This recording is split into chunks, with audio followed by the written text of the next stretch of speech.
नमस्कार मंडळी.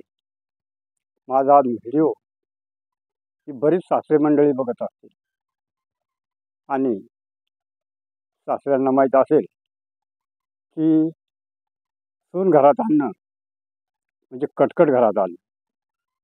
म्हणजे सून घरात आणणं म्हणजे DJ लावून, बँड लावून, पैसे खर्च करून घरात आयती कटकट घालून घेणे. याचा अनुभव सासरे मंडळीला चांगलाच आलेला असतो. कारण आता तर असं झालं की सून नावाच्या कटकटीचं मशीन हे पैसे देऊन विकत घेणं चालू आहे. कारण आज पोराला पोरगी करायची म्हणजे त्या सुनेला त्या पोरीला पैसे द्यावं लागतात. म्हणजे पैसे देऊन कटकटच घरात आणल्यासारखं. याचं कारण असं आहे की पहिल्यानं मजा वाटते आपल्याला.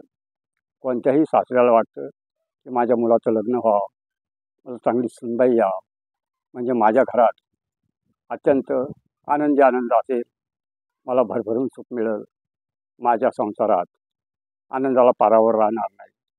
पण हे त्याचं स्वप्न फक्त जवळजवळ 1-2 वर्षापर्यंतच असतं. कारण पहिले 6 महिने त्याची सुनबाई ही चंद्रमुखी असते. म्हणजे आणल्या एवढं प्रेम असतं ते एकमेकाचं घरात, सासूचं सासऱ्याचं सुनेचं एकमेकावर, की विचाराची सोय नाही. ती घरी आले की सासू सासरा म्हणत नाही, ती सासूला आई म्हणते आणि सासऱ्याला बाबा म्हणते. म्हणजे एवढं रामराज्य आहे. पहिल्या 6 महिने आई चहा करू का, जेवून घ्या ना. सासरा घरात आला तर बाबा आंघोळीला पाणी टाकू का, चहा आणून देऊ का. म्हणजे सासऱ्याच्या मनानं बापरे, काही रामराज्य चालू आहे. अशी सून तर कोणाला भेटणारच नाही. तो देवाला मनोमन आशीर्वाद की पुण्याचं काम झालं, देवा त्याच्या पाया पडतो मनोमन की बा खूपच चांगली सून आपल्याला भेटली. पण हे 6 महिने चालू असतं. त्यांच्यानंतर सून पहिली जी चंद्रमुखी असते ती नंतर सूर्यमुखी बनते. म्हणजे तिचा तोरा दाखवला जरा ती सुरुवात करते. हे 6 महिने चालत नाही तर मग सूर्याचं खरं रूप समोर येतं. म्हणजे या काळामध्ये तुला एखादं लेकरू बाळ बछडं व्हायला राहायचं म्हणजे ती आता घरात परमनंटच्या बेसवर होऊन जाते. जोपर्यंत लेकरू बाळ राहत नाही तोपर्यंत धरून घ्या ती कॉन्ट्रॅक्ट बेसवरच आहे. पण जेव्हा तिला लेकरू बाळ होतं तेव्हा ती परमनंट झाल्यासारखं वाटते आणि परमनंट होतेच.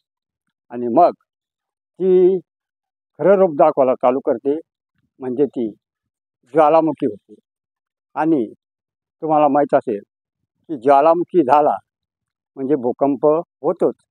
ज्वालामुखीचा आणि भूकंपाचा खूप मोठा जवळचा संबंध आहे. म्हणजे ती ज्वालामुखी झाली की घरात भूकंप झाला. म्हणजे तिनं नवरा ताब्यात घेतला, घरात भांडणं चालू. आणि मग घ्यायचं धावत नंतर, अरे काय भानगडे. मग हा सुनाला गण म्हणतो. तिची काही इच्छा असली की सून साहेबासून ती म्हणती नका लावू बोल. हा म्हणतो सून साहेबासून ती म्हणती बस झाली बोल. असं चालू होतं. आणि मग याला कळतं, अरे फालतू राडा झाला मला की हे नाहक केलं. आपल्याला वाटायला सून खूप सुख देईल, पण इथं सुखाचा काहीच थांग पत्ता नाही. आणि मान्सूनचं सुद्धा तसंच आहे. आपण आभाळाकडे वाट पाहून आपले डोळे लागतात. शेतकऱ्याला अनुभव आहे की पावसाळ्यात त्याला वाटतं जूनमध्ये मान्सून आला असेल. मान्सून चांगला जर पडला तर आपल्याला माल चांगला होईल, शेती उत्पन्न चांगलं होईल आणि आपल्या कमाईला बरकत येईल, माल चांगले येईल. वेळेवर मान्सून आला तर पिकं चांगले, भाव चांगला भेटेल. पण ही सुद्धा या सुनासारखीच गॅरंटी राहत नाही. सून आणि मान्सून सारखेच, दोघांचा भरोसा धरता येत नाही. कारण मान्सूनसुद्धा आवेळी येतो. आला तर खूपच पडतो, नाही तर पडतच नाही. मग कधी दुष्काळ पातळीला पुरलेला असतो. अशात परेशानी आहे. म्हणून मित्रांनो, विनंती आहे की व्हिडिओ पाहणारे बहुतांशी सासवे मंडळी हे शेतकरीच असतील.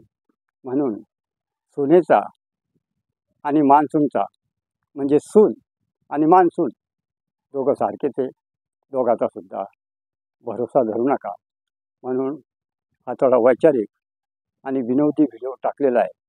तर व्हिडिओ तुम्हाला कसा वाटला तर आवडल्यास लाईक करा, इतर ठिकाणी शेअर करा. काही तुमच्या सूचना असतील तर कमेंटमध्ये कळवा आणि तुमच्या कानडजीच्या चॅनलला सबस्क्राईब करायला विसरू नका. धन्यवाद.